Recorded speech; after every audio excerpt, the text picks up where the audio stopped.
네, 어제 아스트라제네카 백신에 이어서 조금 전인 9시부터 화이자 백신 접종이 시작됐습니다.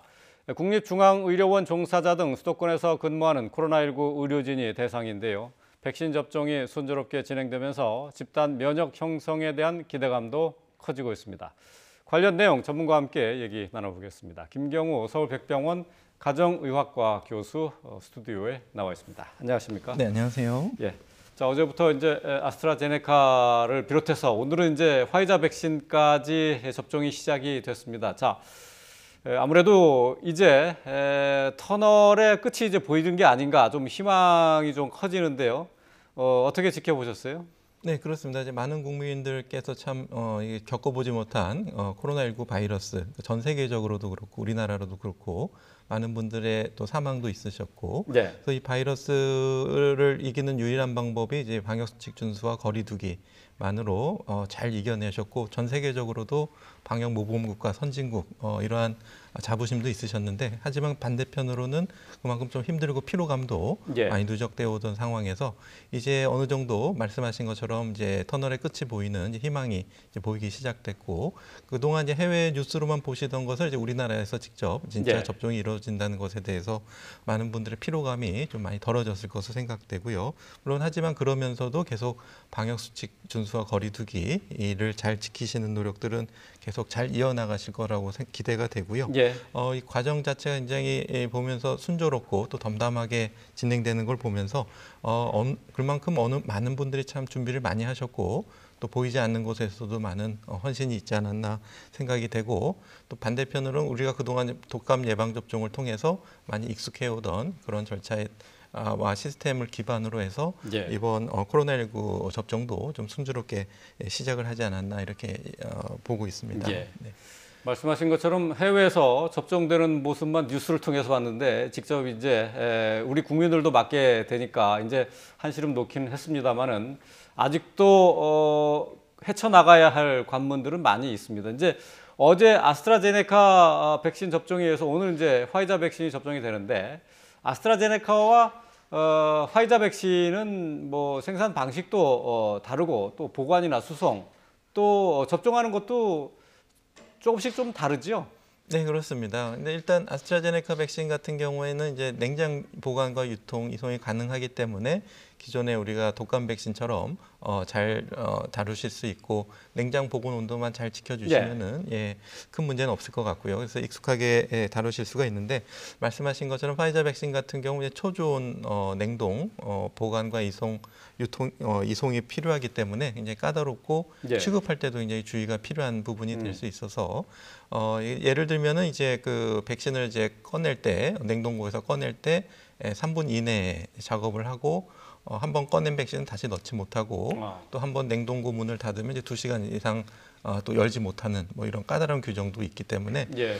우리가 이제 그 백신 하나하나에 대한 세부적인 지침 같은 것들을 백신을 다루시는 분들이 이제 익숙하게 익히셔야 되는데, 우리가 이제 국립중앙의료원에서 중앙예방접종센터를 중심으로 해서 주변에 이제 그 접종을 하시게 되는 분들이 백신을 다루는 법들을 현장에 가서 같이 익히고 배우고 또 교육받고, 또 그것들이 이제 전국 권역 예방접종센터 또 주변에 이제 앞으로 설치될 250여 곳의 예방접종센터에서 순조롭게 이루어질 수 있도록 많은 준비를 하고 있는 것으로 보입니다. 예.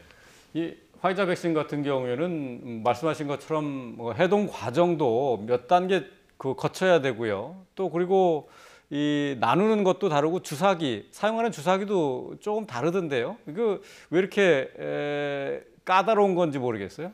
네, 그렇습니다. 이제 지금 나온 백신은 이제 일단 성분 자체도 그렇고 만들어진 기술도 그렇고 굉장히 뛰어난 뭐라 그럴까, 첨단 의료 기술이 적용됐는데, 그만큼 이제 그 백신 성분을 안전하게 유지하는 방법이 이제 중요할 수가 있겠고요. 이제 말씀하신 것처럼 백신을 이제 소분할 때 이제 지금 파이자 백신 같은 경우에는 작은 한 병, 그러니까 바이알에 5인분을 처음에 이제 만들었는데 여유분으로 한 20% 정도 더 미리 넣어놨기 때문에 우리가 이제 5인분을 분배하지만은 말씀하신 것처럼 최소 잔량 주사기를 이용하게 되면 6인분까지 우리가 접종할 수 있게 되겠고 백신을 많이 생산하는 과정에서는 그게 큰 문제가 될 수는 없겠지만 지금처럼 백신이 한정되어 있고 좀 맞으실 분들이 이제 많이 남아 있는 상황에서는 그리고 빠른 접종을 위해서는 우리가 백신을 최대한 많이 활용하는 것이 필요하기 때문에 최소 잔량 주사기를 이용해서 한 바이알로 많은 분들이 맞으실 수 있도록 하는 것이 필요하겠고요. 또 한 가지 고민은 이제 이게 한번 희석해서 접종하게 되면 그날 이제 6인분 한 병당 6인분 다 써야 되는데 쓰다 보면은 이제 접종이 끝났는데 한 3인분 정도가 또 남는다든지 이렇게 잔량이 남으실 수가 있는데 이것은 이제 다른 날 쓸 수가 없고 폐기해야 되기 때문에 남은 양에 대해서 조금 버리는 것보다는 그래도 다른 사람이라도 그 다음 우선 접종 대상자라도 좀 빨리 맞을 수 있게 하는 고민들도 같이 좀 필요할 것 같습니다. 그러니까 그 주사기 양하고 접종 받으시는 분하고 숫자를 정확하게 잘 맞춰야 되겠네요. 참 현실적으로 쉽지는 않기 때문에 아마 해외에서도 이렇게 남은 주사 양을 접종하기 위해서 폐기하지 않기 위해서 이제 접종 대상자가 아닌 분들이 접종하셨다는 뉴스를 많이 보셨을 텐데요. 그렇죠. 이제 우리나라에서도 이제 그 말씀하신 것처럼 백신 접종량과 또 접종 대상 인원을 가급적이면 잘 맞추는 고민들이 좀 필요할 것 같습니다. 그 화이자 백신 같은 경우 이제 해동하고 또는 희석하는 과정에 이 주사기를 흔들면 안 된다. 그렇게 돼 있더라고요. 그러니까 아래 위로 이렇게 뒤집어 주는 작업을 해야지 흔들면 안 된다고 하는데 보통 백신 접종은 이 약품을 좀 흔들어서 쓰지 않습니까?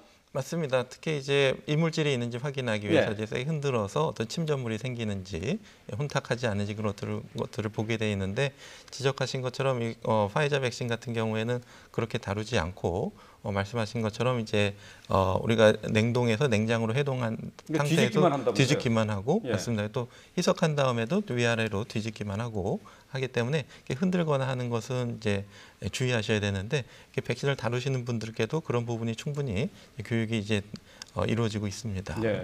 뭐 일반인들이 뭐 흔들거나 뭐 아래 위로 뒤집을 이유는 없습니다만은 어쨌든 그것도 참 그 흥미로운 지점이에요. 근데 화이자 백신 그 아스트라제네카보다는 조금 더 효과가 높은 것으로 좀 알려져 있기 때문에 오늘부터 이제 접종을 시작을 해서 관심을 모으고 있는데 최초 이제 접종자가 코로나19 병동에서 근무하는 환경미화원으로 이렇게 전해졌어요. 자, 이렇게 의료계 종사자들 대상으로 지금 우선 접종이 이루어지고 있는데 자, 이렇게 코로나19와 관련돼서 일을 하고 계신 분들한테 접종을 하는 뭐 특별한 이유가 뭐 있다면은 아무래도 이제 코로나19의 최전선에 있기 때문에 그만큼 감염에 취약하기 때문이겠죠. 네, 그렇습니다. 아마 많은 분들께서 이제 보도를 통해서 코로나19 최전선에 환자를 직접 돌보시는 간호사분들께서 얼굴에 이렇게 반창고를 붙이고 하시는 것들을 많이 보셨을 텐데요.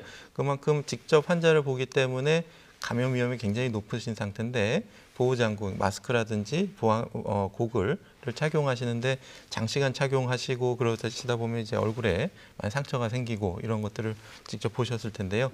그만큼 직접 확진자들을 보시는 분들이 아무래도 감염 위험이 제일 높은데 의사, 간호사, 특히 이제 중환자분 같은 경우에는 또 좀 처치를 하는 과정에서 또 보호구가 또 이탈이 되거나 또 탈착이 될 수가 있기 때문에 또 바로 감염될 위험성도 높으시고 또 보호구를 벗으시는 과정에서도 감염되신다든지 그렇기 때문에 아무래도 최전선에 계신 분들의 감염 위험이 제일 높고 또 이런 의료 폐기물, 일회용 의료 폐기물들을 또 이제 안전하게 또 이제 버려야 되는데 그것이 이제 금방 또 쌓이거든요. 그렇기 때문에 그것을 적절하게 빨리 치워주시고 또 환자분들이 이제 퇴원하시고 난 자리를 또 빨리 적절하게 소독하고 청소해 주시는 분들이 이런 것들을 순조롭게 해주셔야 또 다음 환자분들이 들어오실 수 있고 굉장히 중요한 역할들을 하시기 때문에 환경 미화하신 분들의 역할도 굉장히 중요하신 부분이 큽니다. 그래서 물론 감염 위험도 높고요. 그렇죠. 그래서 예. 예, 이분들에게 일단 예방 접종 우선 순위가 된 것은 뭐 합당한 것으로 생각이 되는데 이제 문제는 이분들은 이제 방문해서 접종하실 수가 있기 때문에 예, 예. 아무래도 이제 까다로운 이제 파이자 백신 같은 경우에는 예방 접종 센터에서만 예. 접종이 가능하기 때문에 직접 그쪽으로 내원하셔서 지금 접종이 이루어지고 있습니다. 예, 그렇군요.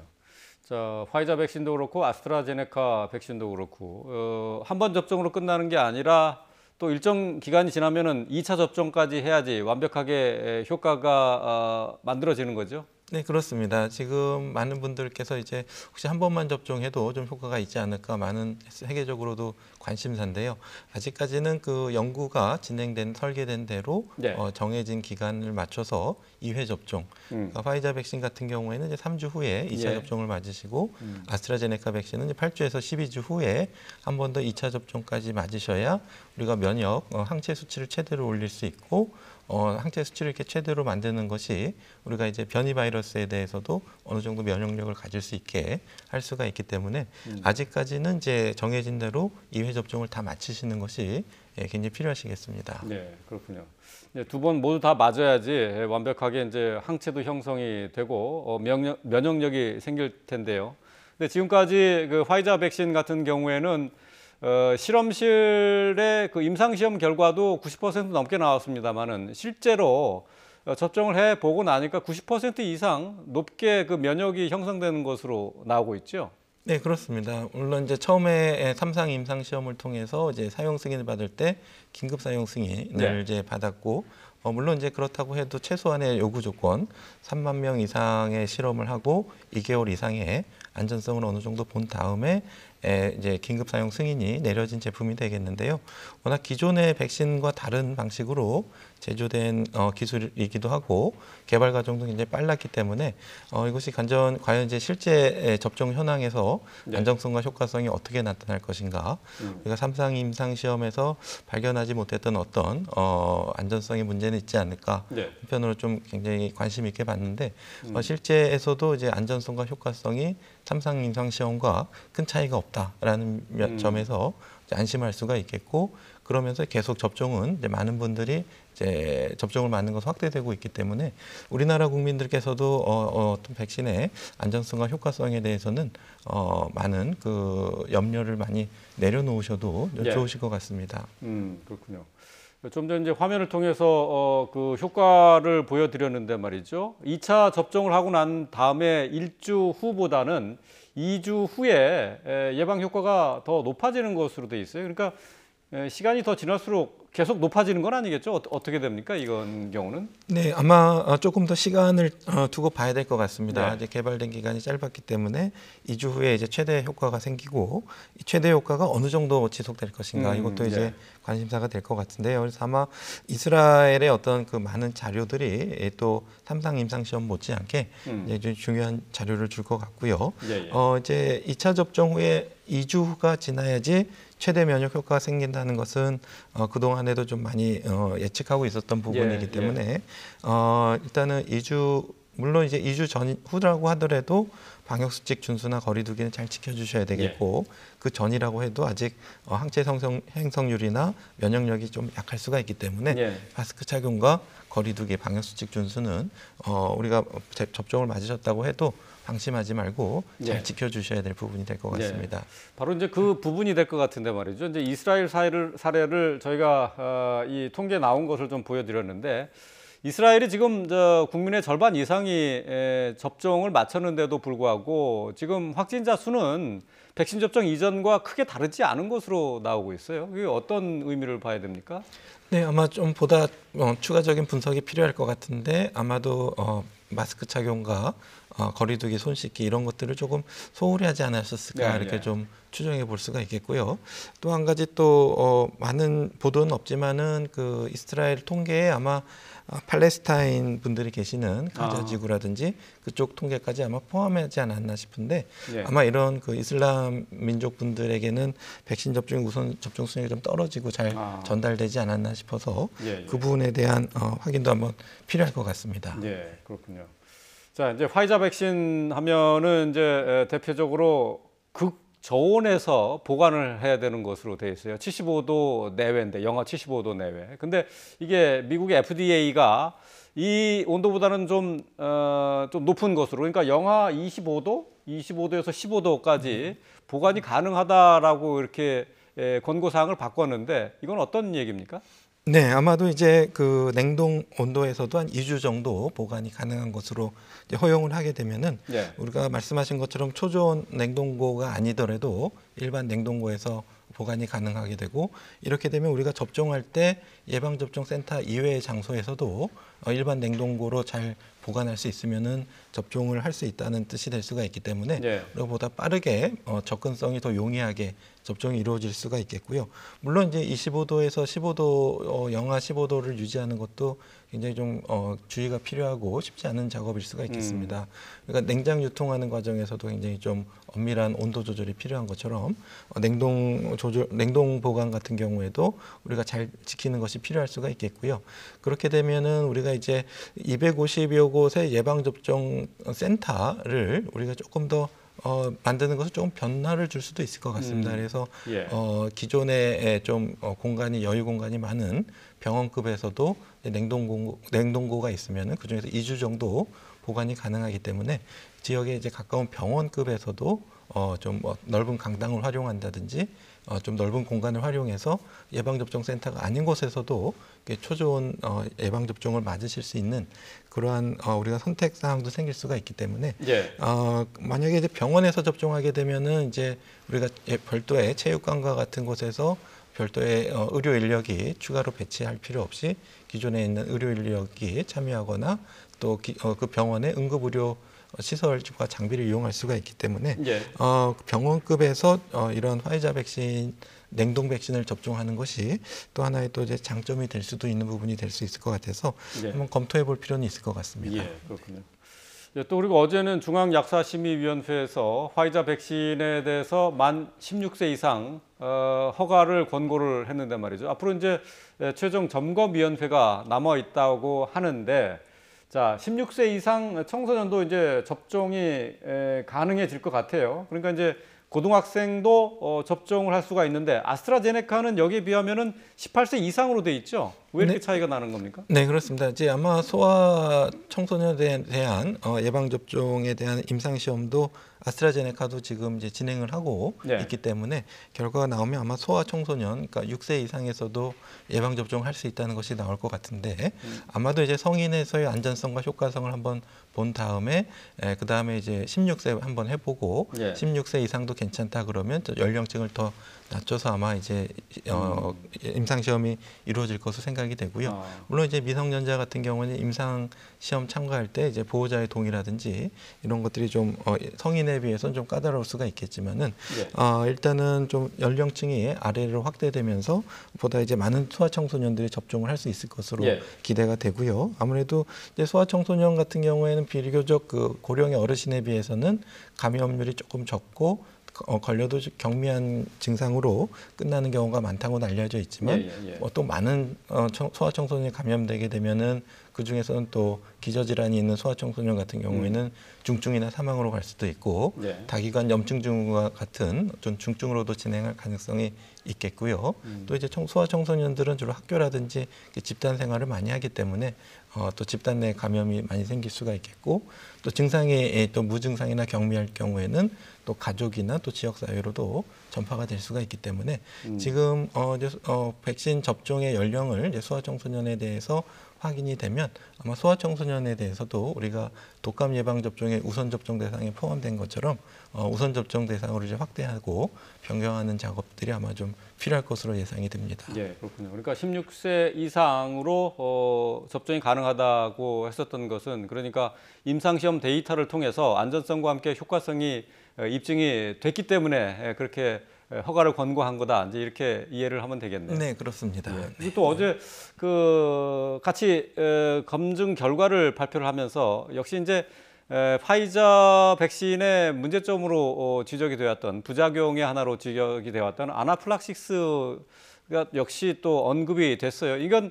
알레르기 반응이라고 알려져 있는데 보통 보면은 이제 동물이나 음식에 대한 알레르기가 있는 경우에는 접종을 하면 안 된다는 얘기인 건가요?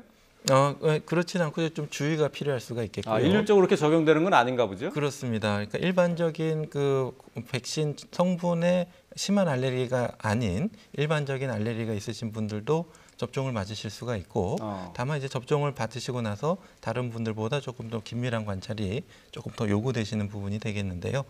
예를 들면은 그냥 뭐 우리가 일반적으로 음식에 알레르기가 있다 이러신 분들은 접종이 금기 대상이 아니기 때문에 하지만은 그 예진표의 그 사항은 좀 알려주시는 것이 필요하겠고요. 예. 또 알레르기도 또 중증 알레르기 반응을 또 경험하신 분들이 있거든요. 그렇기 때문에 뭐 항생제라든지 뭐 벌에 쏘였다든지 그래서 이런 분들도 접종을 맞으실 수는 있는데 접종을 맞고 나서 30분 정도 더 장시간 의료기관에 머무시면서 반응을 좀 보셔야 되겠고요. 혹시 또 귀가하셔서도 그런 중증 알레르기 반응 증상이 나타나실 수가 있기 때문에 그런 경우에 이제 혼자 계시지 말고 주변에 좀 도움을 줄 수 있는 분과 같이 계시거나 또 바로 이제 응급의료기관을 방문하시거나 119에 연락을 하셔서 응급구조를 도움을 받으시는 것이 필요하시겠습니다. 예, 그렇군요.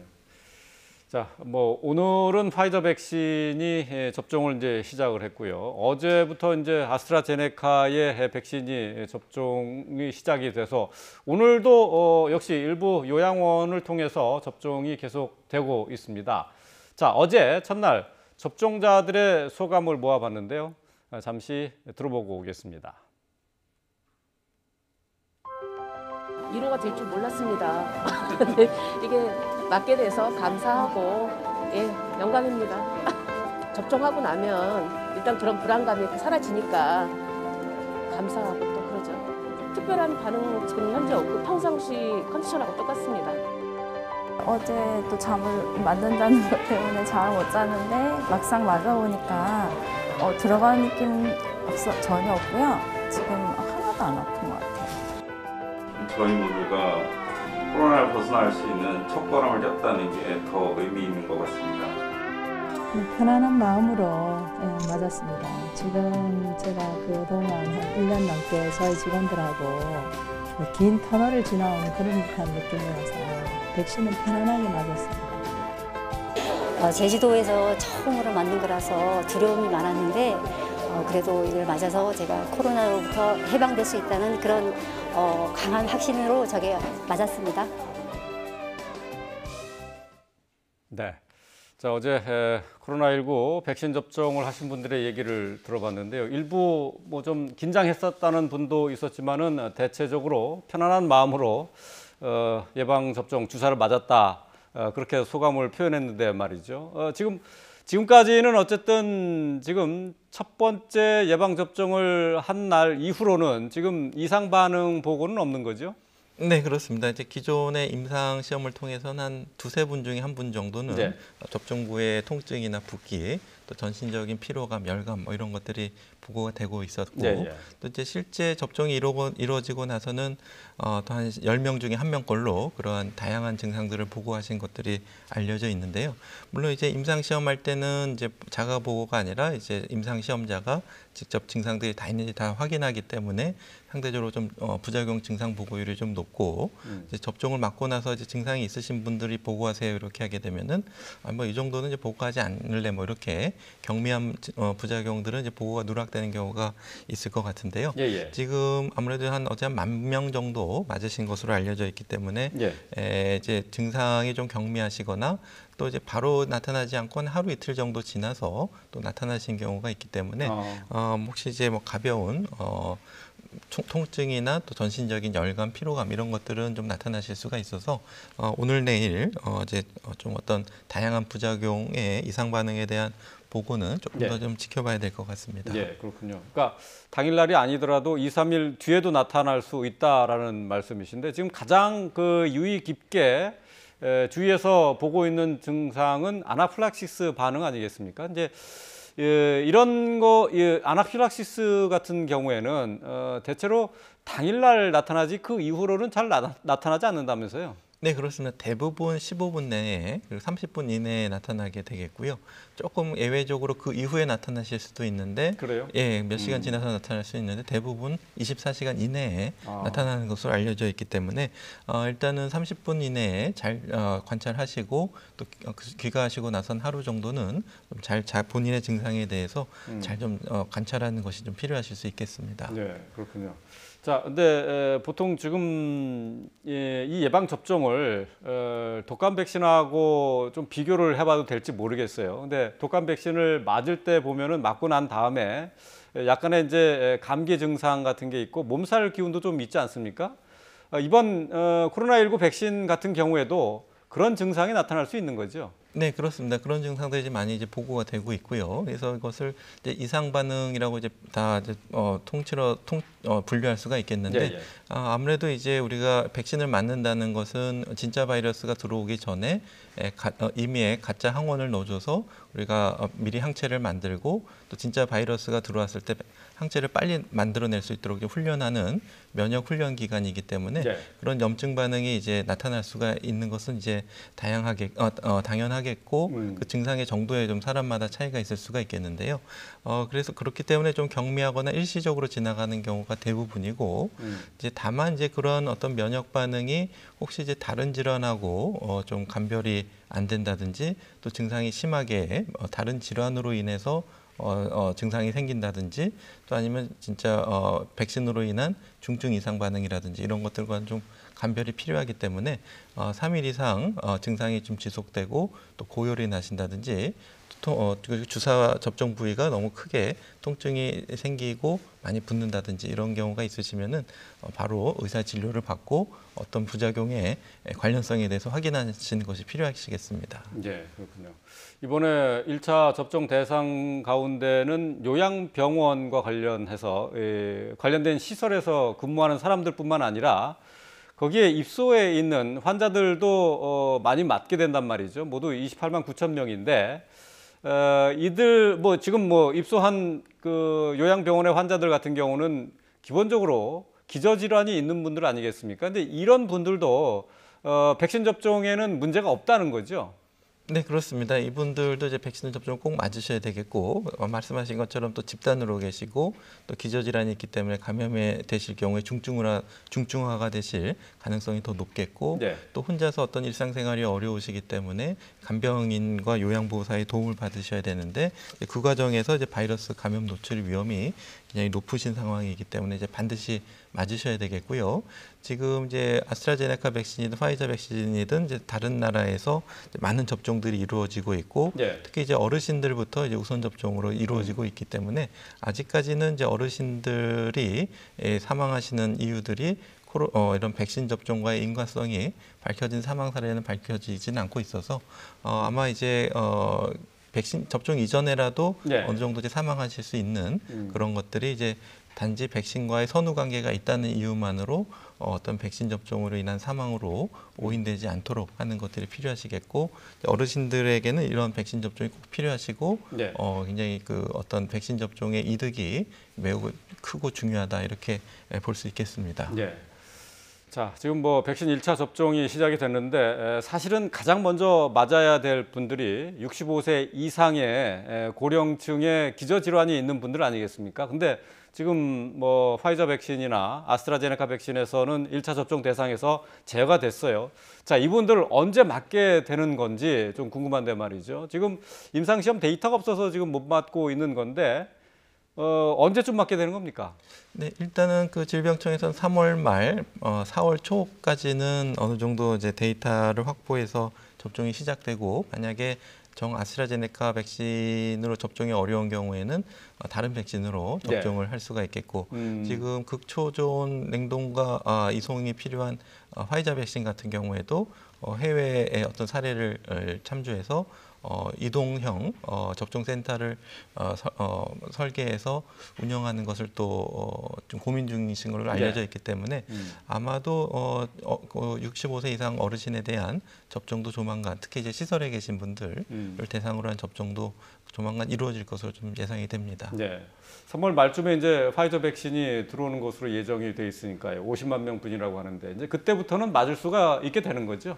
네, 그렇습니다. 네. 아마 이제 이동형 예방접종 센터를 어떻게 우리가 설계해서 운영하느냐에 따라 달려 있을 것 같습니다. 네, 알겠습니다. 자, 코로나19 백신 어제 아스트라제네카에서 오늘 파이저 백신 접종이 시작이 됐는데요. 관련 내용 함께 살펴봤습니다. 김경호 서울백병원 가정의학과 교수였습니다. 잘 들었습니다. 네, 감사합니다.